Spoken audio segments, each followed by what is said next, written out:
So I spent some time helping out LucasArts with the Force Unleashed 2. And one of the things on that project that was amazing is that it was really the first time that a team that I was a part of had reached a critical mass of content in the game in relation to sounds that a player expected to hear. So there are sounds on everything in that game. It is punk, rock, everything against the wall, and it just mirrors the gameplay, which is unleashed, right?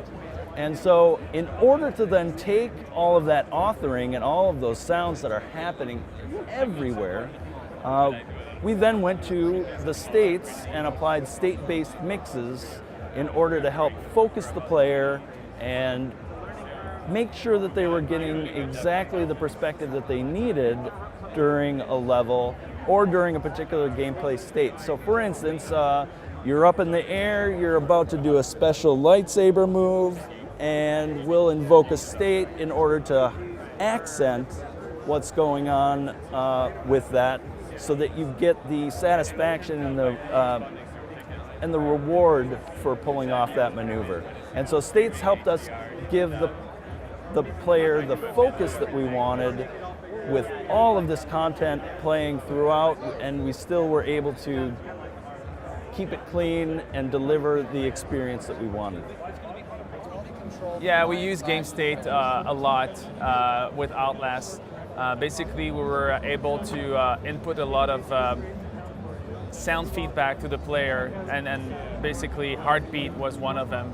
As soon as the player was getting stressed, so Miles was getting into trouble, the heartbeat was kicking in, and more. So really, the player, we really wanted to give this feeling of like this first-person perspective to the player. So the game state was a big help. Do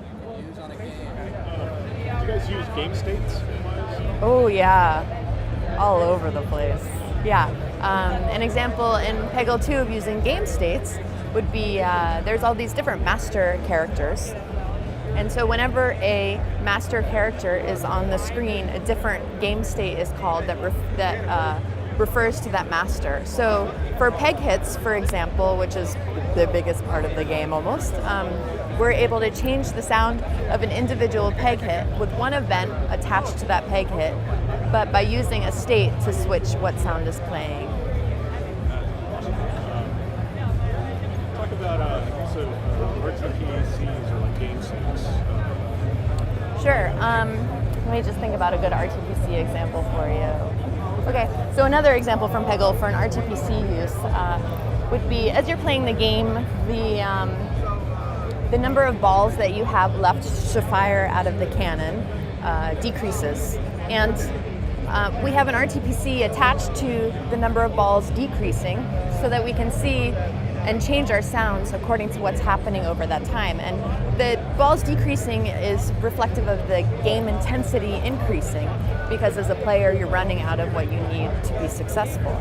And so I tried to have, and everybody on the team tried to have the sounds reflect that intensity change. And having this RTPC allowed us to do things like have the ambient environment increase when the number of balls decrease. So all of a sudden the birds around you are freaking out, and whatever is weird that's in there is freaking out as well as you get more and more nervous. So it's another tool in Peggle 2 at least to allow us to increase tension interactively.